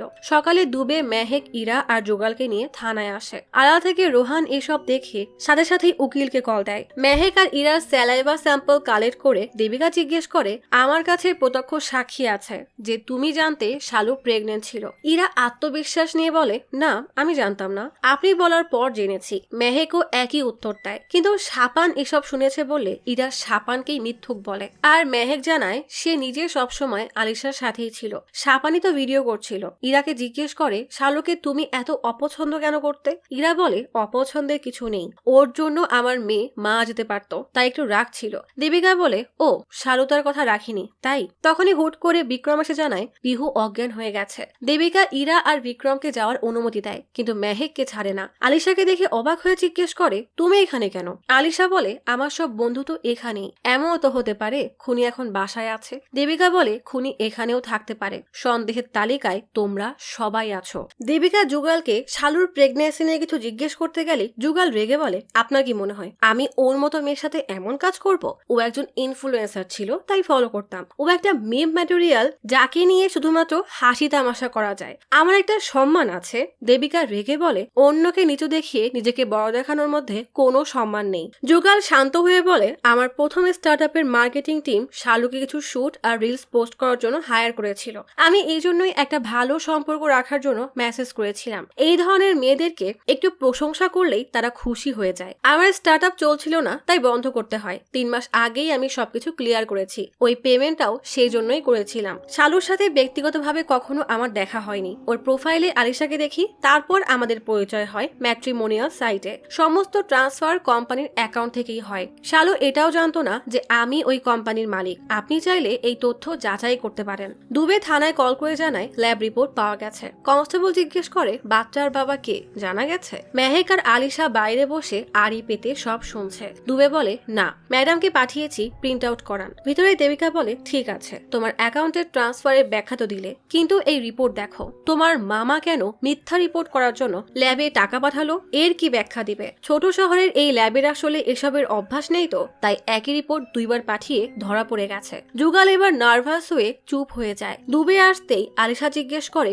যুগলকে কখন ছাড়বেন? দুবে ঝাড়ি দিয়ে তাকে বসে থাকতে বলে। কনস্টেবল জানায়, দেবিকা এখন শাপানের সাথে কথা বলছে। দেবিকা শাপানকে জিজ্ঞেস করে, সেই রাতে শালু কোন মেয়ের সাথে ছিল? সে রেগে ছিল, ঝগড়া হয়েছিল? এসব প্রশ্ন করতে করতেই দুবে এসে তাকে জরুরি তলবে ডেকে নিয়ে আসে। দুবে জানায়, ইরা তার মেয়ে পিহুকে নিয়ে চলে গেছে। মেয়ের অবস্থা খুবই খারাপ ছিল, তাই ট্যাক্সিতে গেছে। বলেছে ফিরে আসবে, কিন্তু এখন আর কল রিসিভ করছে না। দেবিকা আলিশাকে দেখে ঝাড়ি দিয়ে বলে, আপনার ফ্রেন্ডের মার্ডার হয়েছে, আর আপনারা এসব মজা হিসাবে দেখছেন? ইরা লাগেজ নিয়ে চলে গেছে, এখন আমরা তাকে কোথায় খুঁজবো? আলিশা এই কথা বিশ্বাসই করতে চায় না। দেবিকা বলে, আপনি আগে ইরার বাসার ঠিকানা দিন। দুবেকে আদেশ দেয় আগে নাগপুর, তারপর ভোপালে চেক করতে। আলিশার ঠিকানা লিখে বের হতে গেলে রোহানের উকিল আলিশাকে একটা চিরকুট দেয়। রোহান লিখেছে, তোমার জন্য আমি সব করতে পারি। তোমার যদি মনে হয় যুগলের সাথে তুমি খুশি হবে, তাহলে তাই হবে। উকিল জানায় সে যুগলের হয়ে কেস লড়বে। শোকে কাতর আলিশা মেহেককে বলে, ইরা এটা কিভাবে করতে পারলো? আমরা সবাই কত পুরনো ফ্রেন্ড। ও সবসময় শালুকে নিয়ে গালমন্দ করতো। শালুর খারাপ লাগতো। আমি মানতেই পারছি না ইরা এমন করতে পারে। এটা কি সত্যি? মেহেক সান্ত্বনা দিয়ে বলে, সব ঠিক হয়ে যাবে। উকিল দেবিকাকে বোঝায় সে যুগল এবং রোহান দুই পক্ষের হয়ে কেস লড়তে পারে, কোনো সমস্যা হবে না। যুগল এই উকিল রাখতে চায় কিনা সেটা জানতে দেবিকা উকিলকে পাঠায় যুগলের সাথে কথা বলতে। দুবে দেবিকাকে জিজ্ঞেস করে, এই 3 জনের মধ্যে যেই পেঁচানো কাহিনী, আপনার মনে হয় না এরা একে অপরকে ফাঁসানোতে ব্যস্ত? দেবিকা বলে, এখানে তো এখন বন্ধু আর বন্ধু নেই, ভালোবাসাও আর ভালোবাসা নেই। বাসায় একটা খুনি হয়েছে, খুনিকে ধরতে সাহায্য করবে কি উল্টা এরা নিজেদেরকেই বাঁচানোতে ব্যস্ত। যুগল রোহানের উকিলকে তার উকিল করতে রাজি হলে দেবিকা যুগলকে জিজ্ঞেস করে, তার মায়ের ফ্লাইট এগিয়ে এনেছে কেন? যুগল বলে, মা বিয়ের জন্য এসেছিল, সেটা তো আর হচ্ছে না, তাই এখান থেকে কি করবে? দেবিকা যুগলকে বলে, শালুর বাচ্চার বাবা তুমি ছিলে, তাই না? যুগল প্রচুর রেগে বলে, বারবার একই প্রশ্ন করলে উত্তর বদলাবে না। দেবিকা বলে, তাহলে প্রমাণ দাও, প্যাটার্নিটি টেস্ট করো। উকিল দেবিকার কাছ থেকে যুগলের সাথে কথা বলার জন্য সময় চেয়ে নেয়। বিক্রম থানায় আসলে দেবিকা জানায় মেহেক আর আলিশাকে নিয়ে যেতে পারে। বিক্রম জিজ্ঞেস করে, এফআইআর এ কি লেখা হয়েছে? দেবিকা বলে, আপাতত যুগলের নাম আছে, শাপান সাক্ষী দিয়েছে। আপনারা চাইলে আগে থেকেই জামিন নিয়ে রাখতে পারেন। আর হ্যাঁ, আপনাকে আবারও ব্লাড দিতে হবে। এবার 2 থেকে 3 জায়গায় ব্লাড পাঠাবো। আগের মতো ভুল আর করা যাবে না। বিক্রম ইরার কথা জিজ্ঞেস করলে দেবিকা বলে, ওকে আমরা খুঁজে নিব। বিক্রম জানায় সে আগামীকাল একটা মিটিং এর জন্য ভোরে ইন্দোর যাবে আর সন্ধ্যায় ফিরে আসবে। দেবিকা টিটকারি করে বলে, দুবে দেখেছেন কি ক্ষমতা? বিক্রম বলে, দেখেন, আমার স্ত্রী ডিএনএ জন্য স্যাম্পল দিয়েছে। আমি নিজেও মন্ত্রীর ছেলে। সবাই ক্ষমতার অপব্যবহার করে পুলিশকে নিচু দেখানোর চেষ্টা করে না, বুঝতে পেরেছেন? দেবিকা বলে, স্যাম্পল দিয়ে যান। আর হ্যাঁ, আপনার এবং আপনার স্ত্রীর মধ্যে কি সবকিছু ঠিক আছে? কিছু শুনতে পাচ্ছিলাম আর কি। বিক্রম বলে, জি, সব ঠিক আছে। ছেড়ে দেওয়ার আগে মেহেক এবং আলিশার সাইন নেওয়া হয়। শাপানকে বলে কাল সকাল 9টায় হাজিরা দিতে। শাপান চলে গেলে দেবিকা জিজ্ঞেস করে, একটা অ্যাডে শালুর সাথে বাচ্চার ছবি দেখে দেখেছিলাম। বাচ্চার সাথে তাকে বেশ খুশি মনে হচ্ছিল। ওর কি বাচ্চা পছন্দ ছিল? আলিশা কান্না করতে থাকলেও মেহেকের চোখে মুখে এক অদ্ভুত চিন্তার ছাপ, যেন সে কিছু একটা লুকাচ্ছে। আলিশা বলে, ওই অ্যাডের শুটের দিন শালু আমাকে কল দিয়েছিল। সে নাকি বাচ্চাটাকে ছাড়তেই চাচ্ছিল না। ও বেঁচে থাকলে খুব ভালো মা হতো। দেবিকা মেহেককে জিজ্ঞেস করলে মেহেক চোখ লুকিয়ে জবাব দেয়, শালু নিজেই তো বাচ্চামি স্বভাব করতো। আমার মনে হয় না মা হওয়ার মতো ধৈর্য ওর ছিল। দেবিকা আলিশা আর মেহেক দুজনকেই ভালো করে পর্যবেক্ষণ করে। দেবিকা বোর্ডের সামনে দাঁড়িয়ে বলে, খুব দ্রুত আমার সন্দেহ সঠিক প্রমাণ হবে। তখনই দুবে কল দিয়ে জানায় ইরার ফোন ট্র্যাক হয়েছে, কিন্তু কল দিলে রিসিভ করছে না। দেবিকা লাস্ট লোকেশন ট্রেস করে কাছের থানায় জানাতে বলে। দেবিকা সেখানে গেলে আচমকাই ইরা এসে বলে, শালুকে আমি খুন করেছি। ইরা সারেন্ডার করার পর তাকে কাস্টাডিতে নিলে ইরা অনুরোধ করে বলে সঞ্জয়ের পিছু ছেড়ে দেন। ও তো ওখানে সেদিন ছিলও না। ওকে বারবার কল দিয়ে ডিস্টার্ব করবেন না। ও আমার মেয়েকে নিয়ে সার্জারির জন্য গেছে। আর আমি পালাচ্ছিলাম না, বরং আমার মেয়েকে স্টেশনে দিতে গিয়েছিলাম। অনেক মাস ধরে ডোনার খুঁজছিলাম, আজই ম্যাচ পেয়ে গেছি। এটা অনেক ভাগ্যের ব্যাপার। দেবিকা বলে, আপনার ভাগ্য কত ভালো, মেয়ের জীবন পাবেন। কিন্তু শালুর পোড়া কপাল, নিজের জীবনের সাথে বাচ্চার জীবনটাও শেষ হয়ে গেছে। বাদ দেন, আসল কথা বলেন যে এসব কেন করলেন। ইরা বলে, আমি আর শালু অনেক ভালো বন্ধু ছিলাম, কিন্তু সময়ের সাথে সাথে সেই সম্পর্ক ফিকে হয়ে যায়। আমাকে অনেক ওয়াদা করেছিল, এটা করব সেটা করব। শালু বলেছিল ওর ফলোয়ারদের অনুরোধ করবে পিহুর জন্য ডোনার খুঁজে দিতে। সেই জন্য আমিও অপেক্ষা করতে থাকি। এরই মধ্যে পিহুর অবস্থা দিনে দিনে খারাপ হচ্ছিল। ও পিহুকে ব্যবহার করে ফলোয়ার বাড়াচ্ছিল। ও আসলে একটা স্বার্থপর ছিল। আমার থেকে অনেক টাকা নিয়েছে, আমার স্বামীর কাছ থেকেও টাকা নিয়েছে, কখনো সেই টাকা ফেরত দেয়নি। বন্ধু কখনো এমন হয়? ও শুধু নিজের স্বার্থ নিয়ে থাকতো, কারো উপকার করতো না, কাউকে নিয়ে চিন্তাও করতো না। পিহুর জন্য কত অনুরোধ করেছি, ও কিছুই করেনি। ও একটা স্বার্থপর। এমন মানুষের সাথে এমনই হওয়া উচিত। ও মারা গেছে, খুব ভালো হয়েছে। দেবিকা জিজ্ঞেস করে, শালুর সম্পর্ক কার সাথে ছিল? ইরা বলে, তাতে আর কি বা যায় আসে, ওর জন্য আমার মেয়ের জীবন শেষ হয়ে যাচ্ছিল। দেবিকা জিজ্ঞেস করে, টাকার সমস্যা, তারপরও এত তাড়াতাড়ি সার্জারির ব্যবস্থা করলেন কিভাবে? ইরা বলে, বিক্রম আর মেহেক আমাকে সব সময় সাপোর্ট করে। ওরাই পিহুর ট্রিটমেন্ট করাচ্ছে। আপনি কি জানেন আমি কেন সারেন্ডার করতে এসেছি? কারণ আমি জানি আমার যদি কিছু হয়ে যায় মেহেক পিহুর খেয়াল রাখতে পারবে, হয়তো আমার থেকেও ভালো একটা জীবন দিতে পারবে। দেবিকা জিজ্ঞেস করে, ঠিক আছে,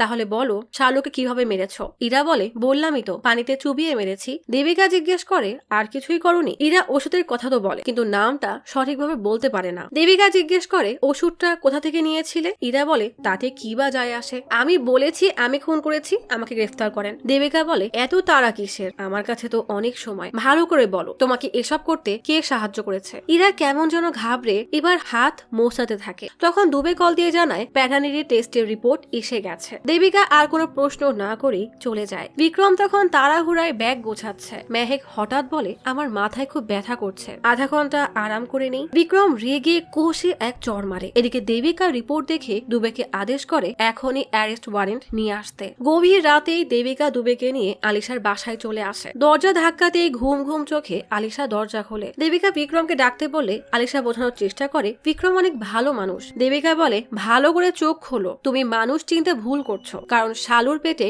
বিক্রমের বাচ্চা ছিল।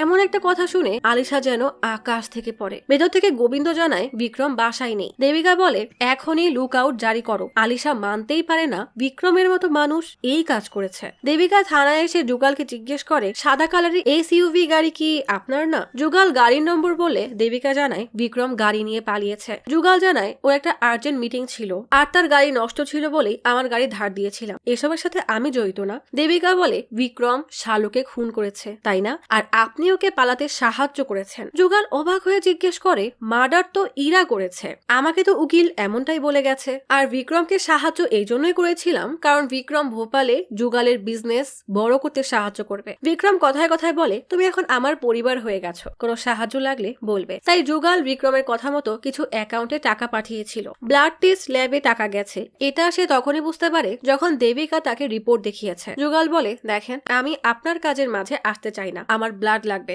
তাই তো? দেবিকা বলে, এখন আর ব্লাডের দরকার নেই, এই কেসের জন্য আপনি একটা বাধা হয়ে গেছেন। দেবিকা সিনিয়রকে আপডেট জানিয়ে বলে, বিক্রমের বিরুদ্ধে যথেষ্ট প্রমাণ আছে, তাই এফআইআর এ বিক্রমের নাম দেওয়া যাবে। আর তার সাথে মেয়ে মানুষ কে ছিল সেটাও ডিএনএ টেস্টের রিপোর্ট আসার পরে জানা যাবে। এরা সবাই নাকি খুব ভালো বন্ধু, কিন্তু সত্য আসলে কেউই বলছে না। সবাই বিক্রমের লোকেশন ট্রেস করার চেষ্টা করে। দুবে বলে, সে বলেছিল ইনডোর, কিন্তু আসলে তো সেখানে যাবে না, আমাদেরকে ঘুরে ঘুরানোর জন্য সীমানা ক্রস করে বিধারের দিকে যেতে পারে। দেবিকা সময় নষ্ট না করে স্টেট বর্ডারে ব্যারিকেড দেওয়ার আদেশ দেয়, কারণ বিক্রমকে যেভাবেই হোক গ্রেফতার করতে হবে। সকাল হয়ে যায়। একরাশ টেনশন নিয়ে বিক্রম গাড়ি চালাচ্ছে। পাশেই মেহেক বসা। হঠাৎ এক মোড়ে পুলিশকে ব্যারিকেড নিয়ে দাঁড়ানো দেখে বিক্রমকে থেমে যেতে হয়। দেবিকা ইরাকে জিজ্ঞেস করে, তোমার সাথে কে ছিল? ইরা একই কথা বলতে থাকে, আমি একা ছিলাম। বিশ্বাস কেন করছেন না? দেবিকা বলে, আপনি ওষুধের নাম, ডোজ কিছুই জানেন না। আপনি তো মেডিকেলে পড়েছেন, এটা জানেন না যে প্রেসক্রিপশন ছাড়া এই ওষুধ পাওয়া সম্ভব না? এতে জেলও হতে পারে। ইরা এবার চুপ করে থাকে। দেবিকা রেগে জিজ্ঞেস করে, কার দোষ নিজের মাথা পেতে নিচ্ছেন? শালুর সাথে বিক্রমের সম্পর্ক ছিল। শুধু শালুর মার্ডার হয়নি, ওর বাচ্চাকেও মারা হয়েছে। তুমি একজন মা, প্লিজ সত্য বলে দাও। তখনই একজন জানায় বিক্রম ধরা পড়েছে। ইরা এবার চিন্তায় পড়ে যায় যে সে এখন কি করবে। পুলিশ বিক্রমকে আবারও ফিরিয়ে নিয়ে আসলে বিক্রম প্রচন্ড রেগে বলে, আমি জানতাম না তুমিও সেসব পুলিশের মতো যারা পাবলিক ফিগারকে কেসে জড়িয়ে প্রমোশন নেয়। দেবিকা টিটকারি হাসি দিয়ে বলে, ভালোই হয়েছে, সত্য ক্লিয়ার হয়ে গেছে। না হলে আমি ক্রিমিনালদের পাবলিক স্ট্যান্ড আপ দেখতে পারি না। দেবিকা মেহেকের দিকে তাকালে মেহেক চুল দিয়ে তার ক্ষত ঢাকার চেষ্টা করে। দেবিকা বলে, আমি এখন ডিউটিতে আছি, এই জন্য আমার হাত বাঁধা। না হলে আপনাকে দেখাতাম নারীদের উপর হাত তোলার পরিণতি কি হয়। শালুকে খুন করার দায়ে আপনাকে গ্রেফতার করা হলো। বিক্রমকে কাজটা দিতে নিয়ে দেবিকা বলে, অনেক তো পর্দার আড়ালে ছিলেন, এবার সত্যটা বলেন। বিক্রম বেশ বিরক্তি নিয়ে বলে, একটা সম্পর্ক দিয়ে বেশি কিছু প্রমাণ করতে পারবেন না। কি গল্প শুনতে চান বলেন। শালু সিঙ্গেল ছিল, আমাদের বন্ধুত্ব হয়েছিল, যা হয়েছিল সবটাই মিউচুয়াল ছিল, তাই তিলকে তাল বানানোর কোনো দরকার নেই। দেবিকা এবার কথাটা শুধরে দিয়ে বলে, সিঙ্গেল ছিল, তবে সে লাখো ফলোয়ারের ইনফ্লুয়েন্সারও ছিল। আর অন্যদিকে আপনি নাম করা রাজনীতিবিদ। কে কার সুযোগ নিয়েছে এটা এখন আমার প্রশ্ন। বিক্রম বলে, দেখেন, শালুর মৃত্যু নিয়ে যা বলার ছিল আমি বলে দিয়েছি। আর ওর লাশের কথা যখন জানতে পারি আমি পুলিশকে কল দিয়েছিলাম। যুগল আমাকে রুম থেকে বের হতে দেখেছিল। দেবিকা হেসে জিজ্ঞেস করে, আপনি আমাকে ওই যুগলের কথা বলছেন যে কিনা আপনার কথা মতো ল্যাবের টেস্ট বদলে দেওয়ার জন্য টাকা দিয়েছে? বিক্রম আত্মবিশ্বাস নিয়ে বলে, আপনার কাছে উপযুক্ত তেমন কোনো প্রমাণই নেই, যা আছে সব পরিস্থিতি নির্ভর কোনো ক্লু।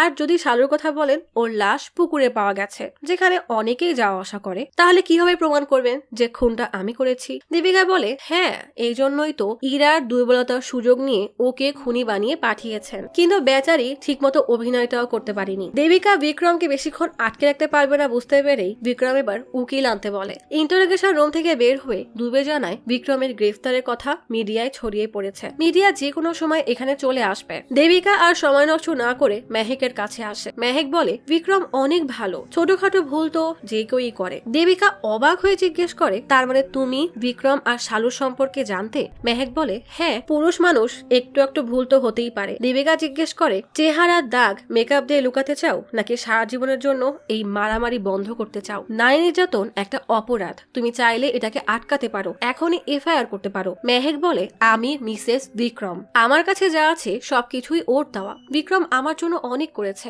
দেবিকার এত বোঝানো সত্ত্বেও মেহেক তার মিথ্যা সম্পর্কের গর্ব করে বলে, রাগ তো সেখানেই থাকে যেখানে ভালোবাসা থাকে। আপনার স্বামীর মৃত্যুর পরও আপনার নিশ্চয়ই আফসোস হয়েছিল, কেন তার সাথে সবসময় হাসি খুশি থাকলেন না? কেন ঝগড়া হতো? স্বামীর কথা শুনতেই দেবিকা নার্ভাস হলেও নিজেকে সামলে বলে, কিছু সম্পর্ক মন থেকে টিকিয়ে রাখা আর নামে মাত্র ধরে রাখার মধ্যে অনেক পার্থক্য আছে। তখনই একজন কল দিয়ে জানায় যাকে খুঁজছিল তাকে পাওয়া গেছে। দেবিকা মেহেকে কোনো প্রশ্ন না করে বিক্রমের কাছে যায়। বিক্রম জিজ্ঞেস করে, আশা করি এবার কোনো মজবুত প্রমাণ নিয়ে এসেছেন? দেবিকা বলে, ক্রিমিনাল যতই চালাক হোক না কেন, কোনো না কোনো ভুল তো অবশ্যই করবে। জানেন কি ভুল করেছেন? Dry cleaning.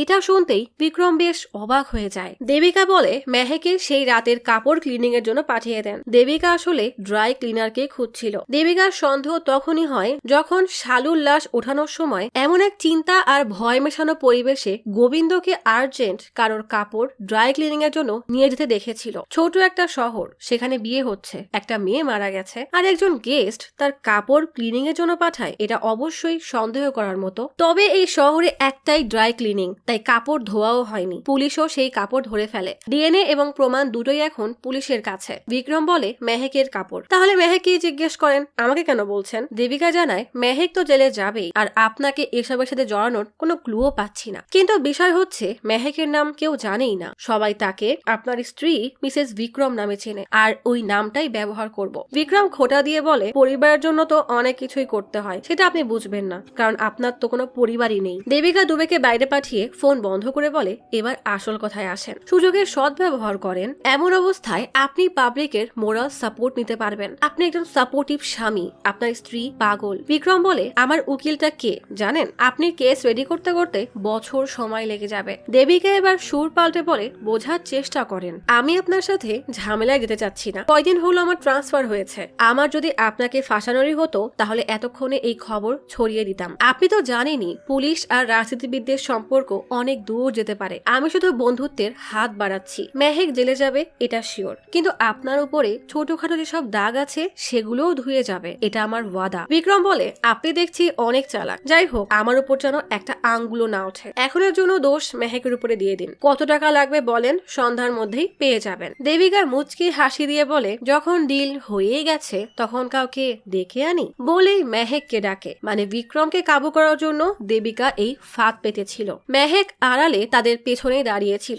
এতক্ষণে সব কথাও সে শুনে নিয়েছে। স্বামীর এমন প্রতারণার স্বীকারোক্তি শুনে মেহেক স্বীকার করে সেই শালুকে খুন করেছে এবং সেখানে বিক্রম দাঁড়ানো ছিল। একবারও সে তার বাচ্চা কিংবা গার্লফ্রেন্ডকে বাঁচানোর কথা চিন্তা করেনি। মার্ডারকে আত্মহননের নামটাও সেই দিয়েছিল। বিক্রম যখন এসব প্ল্যানিং করছিল, মেহেক সে সময় রেকর্ডিং শোনালে বিক্রম রেগে মেহেকের উপরে হাত তুলতে গেলেই দুবে তাকে আটকায়। মেহেক জানায় তার কাছে বিক্রমের প্রত্যেকটা কথার রেকর্ড আছে, কারণ সে শুরু থেকেই বিক্রমকে বিশ্বাস করত না। দেবিকা হেসে বলে, নিজেকে অনেক স্মার্ট ভাবতেন তাই না, কিন্তু আসলে আপনি একটা বলদ। এখন যান লকআপে গিয়ে ঘুমান। মেহেক অঝরে কান্না করতে থাকে। দেবিকা বলে, সেদিন জিজ্ঞেস করেছিলে না আমি তোমার জায়গায় থাকলে কি করতাম? যেখানে সম্মান নেই সেখানে ভালোবাসাও নেই, তাই সেই সম্পর্কে থাকা মানে বোকামি। এখন যদি তুমি সেই রাতের কথা বলতে চাও তাহলে বলতে পারো, তাছাড়া আমাদের কাছে সব ধরনের প্রমাণই আছে। মেহেক জানায়, ব্যাচেলার পার্টির রাতে শালু সবার জন্য ড্রিঙ্কস বানাচ্ছিল, কিন্তু আমি খেয়াল করি সে নিজের ড্রিঙ্কসটা ফেলে দিচ্ছে। কেমন যেন অস্বস্তি বোধ করছিল, তাই জুতাও খুলে রাখে। আমার সন্দেহ হয় সে হয়তো প্রেগনেন্ট। পার্টি থেকে রুমে ফিরতে অনেক দেরি হওয়ায় বিক্রম রেগে আমাকে অনেক মেরেছিল। তারপর রুম থেকে বের হয়ে যায়। মারের দাগ লুকানোর জন্য আমি বরফ নিতে বাইরে গেলেই লক্ষ্য করি বিক্রম আর শালু একসাথে দাঁড়ানো। বিক্রম শালুর পেটে হাত দিয়ে বলছে, আমি জানি আমার দায়িত্ব কি, তুমি চিন্তা করো না। শালু আজ অথবা কাল আমার জায়গা ঠিকই নিয়ে নিত। আমি বিক্রমকে বাচ্চা দিতে পারছিলাম না। শালু ছিল একটা যোদ্ধা। সে নিজেকেও সামনে নিত, বাচ্চাকেও বড় করত এবং অ্যাবর্ষণও করাতো না। আলিশার বিয়ে পর্যন্ত অপেক্ষা করতে চেয়েছিলাম, কিন্তু শালু কখনোই নিজের মুখ বন্ধ রাখতে পারে না। সবার সামনে আমাকে উল্টা পাল্টা বলতেই থাকে। আমার মাথাও গরম হয়ে যায়। শালু জানতো না ওর প্রেগনেন্সি সম্পর্কে আমি জানি। শালু সেই রাতে মন খারাপ করে একা বসেছিল। বিক্রমকে শালুর কাছে যেতে দেখে মেহেকের রাগ আরো বাড়তে থাকে। বিক্রম তখন শালুকে বুঝিয়ে বলে, একা না বসে সবার সাথে গিয়ে বসতে, এটা ভালো দেখাচ্ছে না। শালু বলে, তোমার স্ত্রী আমার চোখের কাটা হয়ে গেছে, ওকে ডিভোর্স দিয়ে দাও। বিক্রম বলে, এই ব্যাপারে পরে কথা হবে, এখন চলো। মেহেক দুজনকে একসাথে দেখে রাগের মাথায় নানির ডিমেনশিয়া, ডায়াবেটিস এবং ঘুমের ওষুধ সব একসাথে বেটে হালুয়ায় মিশিয়ে পিহুর মাধ্যমে বিক্রমের নামে চিঠি পাঠিয়ে শালুকে পাঠায়। দেবিকা জিজ্ঞেস করে, ওটা পিহু খেয়ে নিলে কি হতো? মেহেক বলে, ওর উপর আমার নজর ছিল, এমন কিছু হলে ওকে আটকাতাম। রাত 2:30 দিকে শালুকে খুঁজতে গিয়ে দেখি সে সাপানের সাথে ঝগড়া করছিল। সে সজ্ঞানে ছিল না। শালু তখন লাইভে ভিডিও করে তার কষ্টের কথা শেয়ার করছে। তখনই মেহেক আচমকা তার সামনে দাঁড়ালে শালুর হাত থেকে ফোন পড়ে যায়। মেহেক জিজ্ঞেস করে, কি মনে করো তুমি, বিক্রম তোমার আর এই বাচ্চার জন্য আমাকে ছেড়ে দিবে? শালু রেগে বলে, আমি বিক্রমকে সেটা দিতে পারবো যা তুমি এত বছরেও পারোনি। মেহেক বলে, নিজেকে এত স্পেশাল মনে করো না, তোমার মতো কত এলো আর গেল, কিন্তু বিক্রম সব সময় আমাকেই বেছে নিয়েছে। আমি তোমাকে ঘৃণা করি, তুমি কোনো বন্ধু না, বরং একটা কাল নাগিনী। তুই আমাকে ধোকা দিয়েছিস, তোর বাচ্চা তো এতক্ষণে চলে গেছে। শালু চিৎকার করে জিজ্ঞেস করে, আমার বাচ্চার সাথে তুমি কি করেছো? তখনই মেহেক মুখ চেপে প্রচন্ড রাগ আর ঘৃণা নিয়ে শালুকে পানিতে ধাক্কা মারে। তখনই মেহেককে ধরতে গেলে শালুর নখের আঁচড় মেহেকের গলায় লাগে। মেহেকের সামনে শালু ছটফট করে বাঁচার জন্য সাহায্য চায়, কিন্তু মেহেক নিজের এই ভুয়া বিয়ের পরিচয়, অযোগ্য স্বামী আর মিথ্যা নাম যশকে বাঁচাতে নীরবে দাঁড়িয়ে দেখতে থাকে। পেছনে ফিরে লক্ষ্য করে বিক্রম দাঁড়ানো। নিকৃষ্ট বিক্রম তখন কিছুই বলে না। শালু মারা গেছে শিওর হওয়ার পর মেহেকের কাছে গেলে মেহেক বলে, তোমার আর শালুর সম্পর্কে আমি কোনো প্রশ্ন করব না, শুধু এটুকু বলবো যা করেছি আমাদের জন্য করেছি। আর তখনই বিক্রমের কথা মেহেক বুদ্ধি করে রেকর্ড করতে থাকে। তখনই বিক্রম বলে, এটাকে নিজেকে শেষ করার কেস দেখিয়ে বন্ধ করে দিব। মেহেক নিজেকে যোগ্য স্ত্রী প্রমাণ করতে বলে, তুমি যেখানেই যাবে আমিও সেখানেই যাব, তবে আমি ফাঁসলে তোমাকেও ফাঁসাবো। সাপানকে ফাঁসিয়ে আত্মহননের কেস বাড়ানোর প্ল্যানটাও বিক্রম বিক্রমেরই ছিল। দেবিকা সব সত্য জানার পর আলিশাকে জানায়। যুগাল আর ইরাকে ছেড়ে দেওয়া হয়। সেদিন ড্রিঙ্কসে ড্রাগস শালু নিজেই মিশিয়েছিল যেন বিক্রমের মুখ থেকে সত্য বের করে মেহেককে ডিভোর্স দেওয়াতে পারে। এই শালু আসলেই স্বার্থপর আর নিকৃষ্ট স্বভাবের ছিল, না হলে নিজের বেস্ট ফ্রেন্ডের সংসারে কোনোদিন নজর দিত না। তবে মেহেকের জায়গায় বুদ্ধিমতী কেউ হলে খুশি খুশি নিজের এই অযোগ্য স্বামীকে শালুর মতো লোভী আর স্বার্থপর মেয়েকে দান করে দিত।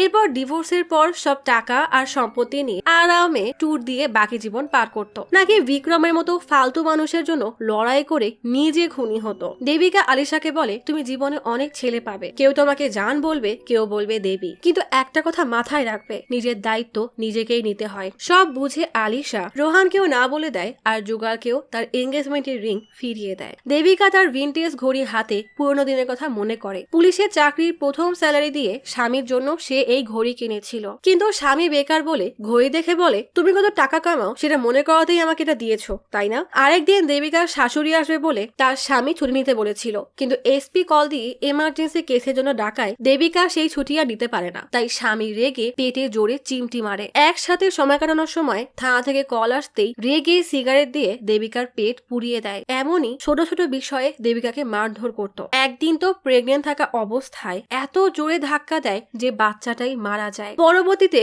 নিজের দোষ স্বীকার করবে কি উল্টা তার মাথায় হাত বুলিয়ে দেবিকাকেই দোষ দেয় যে সে নিজেকে সামলাতে পারেনি কেন। তাছাড়া দেবিকা তো মা হওয়ার জন্য রেডি ছিল না, সবসময় সে কাজই করে বেড়াতো। দেবিকা এত অপমান আর নির্যাতন সহ্য করতে করতে একদিন তার ধৈর্যের বাঁধ ভেঙে যায়। গাড়িতে বসেও তার স্বামী নানা ভাবে অপমান করতে থাকে। গাড়ি চালাতে চালাতে দেবিকার এতটা রাগ হয়ে যায় যে ফুল স্পিডে গাড়ি চালাতে শুরু করে দেয়। তখনই আচমকা সামনে থেকে একটা গাড়ি আসলে জোরে ধাক্কা লাগে। অ্যাক্সিডেন্টের পর দেবিকা কোনো রকমে গাড়ি থেকে বের হয়ে কন্ট্রোল রুমে কল দিয়ে জানায় অ্যাক্সিডেন্টে একজনের মৃত্যু হয়েছে। পেছন থেকে তখনও তার স্বামী বের হওয়ার জন্য সাহায্য চাচ্ছে। সাথে সাথে গাড়ি ব্লাস্ট হয়ে যায়। দেবিকা স্বামীর জন্য কেনা সেই ঘড়ি ফেলে দিয়ে এতদিনে লুকিয়ে রাখা সব সত্য আজ মাকে কল দিয়ে জানায়। তাহলে কি এবার দেবিকা নিজের স্বামীকে মেরে ফেলার সাজা ভোগ করবে, নাকি মা মেয়ের কষ্টের কথা ভেবে নিজের মধ্যে লুকিয়ে নিবে দেবিকার স্বামীর মৃত্যুর আসল রহস্যকে? এমনই এক প্রশ্ন রেখে শেষ হয়ে যায় ছাল কাপাটের সিজন 1। তবে এই গল্প এটাই শিখিয়ে গেল, বিশ্বাস করা ভালো কিন্তু অন্ধবিশ্বাস কখনোই ভালো না। আর কোনো সম্পর্কে দম আটকে থাকার অনুভূতি হলে, সম্মান না পেলে সেটাকে চুপ করে সহ্য করার থেকে সেখান থেকে বের হয়ে আসাটাই বুদ্ধিমানের কাজ। না হলে দিন শেষে কারোর মৃত্যুই হয়তো হবে এমন লোক দেখানো সম্পর্কের শেষ পরিণতি। আজ তাহলে এখানেই চলে যাচ্ছি। শীঘ্রই ফিরবো নতুন অথবা পুরাতন ইউনিক কোনো মুভির গল্প নিয়ে। ফিরে আসা পর্যন্ত লাইক, কমেন্ট এবং সাবস্ক্রাইব করে অচিরার গল্পসপের সাথেই থাকুন। পাশে থাকা বেল আইকনটি ক্লিক করে রাখুন। দেখা হবে পরের ভিডিওতে।